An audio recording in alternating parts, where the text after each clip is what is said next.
Alors, il s'agit de classifier les sols selon la classification USCS et la classification AASHTO. À partir de résultats d'analyse granulométrique déjà établis, ainsi que des essais de limite de consistance, nous devons classer 3 sols selon les systèmes USCS et AASHTO. Donc, dans notre cas, nous allons nous intéresser à la classification du sol numéro 3. Nous allons nous intéresser maintenant à la classification selon le système USCS. Pour commencer, nous allons, ce que nous avons déjà fait, relever à partir du tableau les informations concernant la granulométrie du sol en question. Donc, ces informations nous donnent une idée des dimensions des grains de ce sol. Conformément à la première étape du processus de classification, nous allons déterminer si ce sol est un sol grossier ou un sol fin, puisque d'après ce tableau, nous classons le sol en fonction du pourcentage de passants au tamis numéro 200. Et notre sol en question a 97% de passants au tamis 200. Donc, nous pouvons en déduire que nous sommes en présence d'un sol fin, ce qui est conforme aux hypothèses qu'on avait faites au départ. Et ensuite, la seconde étape consiste à classer le sol en fonction de sa limite de liquidité, soit qu'elle soit supérieure à 50% ou inférieure à 50%. Donc, dans notre cas, elle est supérieure à 50%. Selon le tableau, nous avons 3 catégories possibles pour ce sol, soit CH, soit MH et soit OH.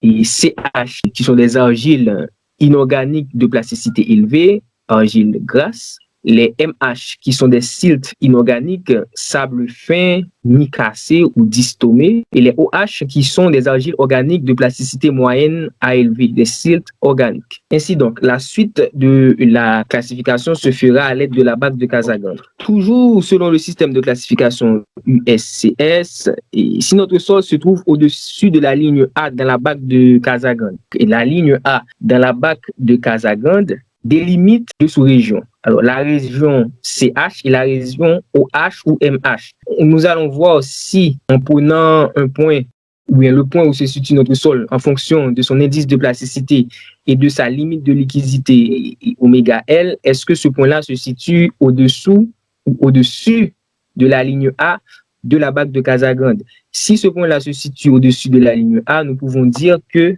notre sol est un CH. Et s'il est au-dessous de cette ligne, nous pouvons dire qu'il est OH ou MH. De ce fait, nous avons une équation qui nous montre la position de la ligne ou bien les points qui constituent la ligne A en fonction de la limite de liquidité oméga L. Cette équation est IP, qui est l'indice de plasticité, qui vaut 0,73 fois oméga L moins 20. En remplaçant la valeur trouvée suivant les essais pour notre sol, qui est de oméga L égale à 124, nous obtenons IP égale à 75,92.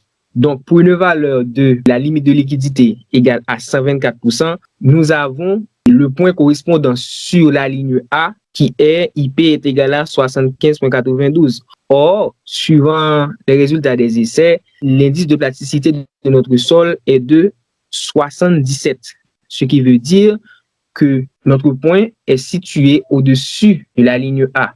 Nous pouvons classer notre sol comme un CH, une argile organique de plasticité élevée.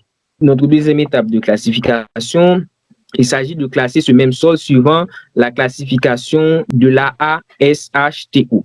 Nous allons procéder à la lecture du tableau de classification de la gauche vers la droite. Donc, et pour cela, nous allons commencer et nous voyons dans le tableau la classification par les différents groupes, soit A-1, A-1A, A-1-3, etc.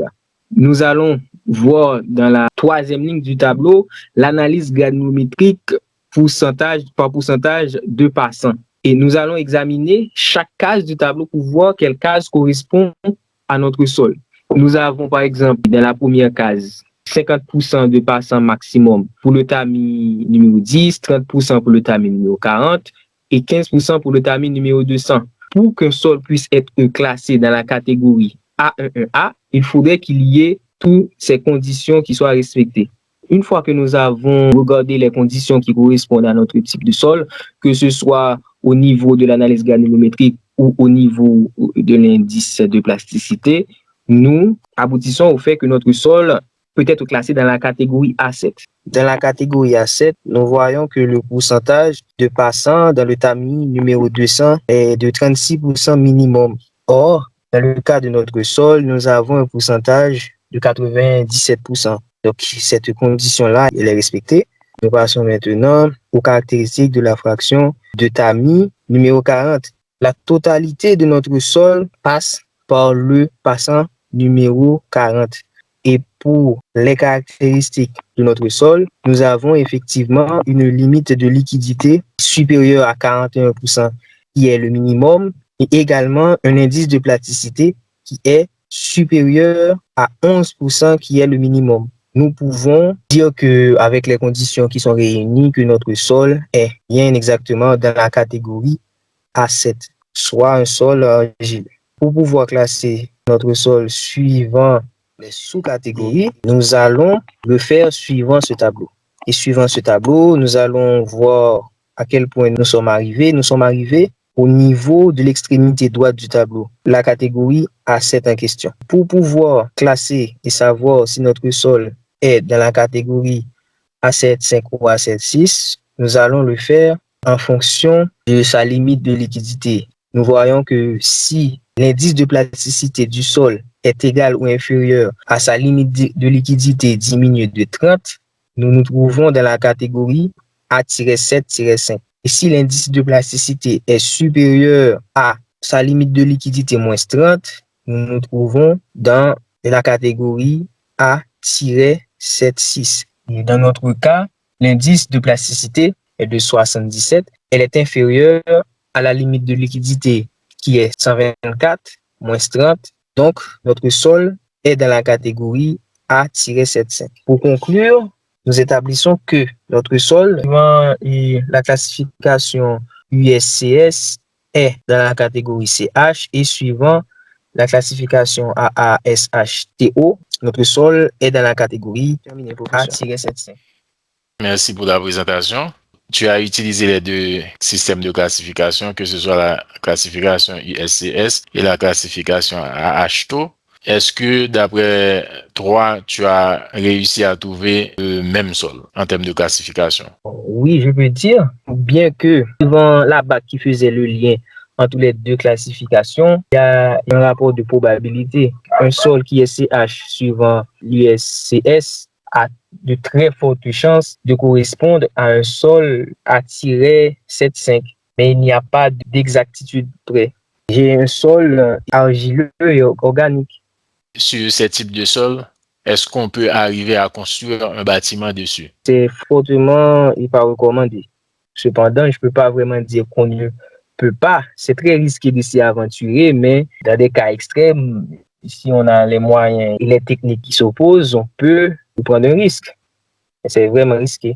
D'après toi, quelles sont les caractéristiques d'un sol argileux organique? Caractéristiques physiques et même caractéristiques mécaniques. Les caractéristiques physiques, ce sera un sol qui a un comportement gonflant, qui a un fort retrait quand il est déshydraté et qui gonfle quand il y a de l'eau. Quels sont les effets de ce retrait ou de ce gonflement sur un bâtiment, par exemple? Nous pouvons avoir un risque élevé de tassement différentiel des différents appuis de ce bâtiment. Surtout si le bâtiment n'a pas une fondation radiée qui permettra de plus ou moins faire une répartition équitable du chargement. Donc ça peut causer des fissurations du bâtiment.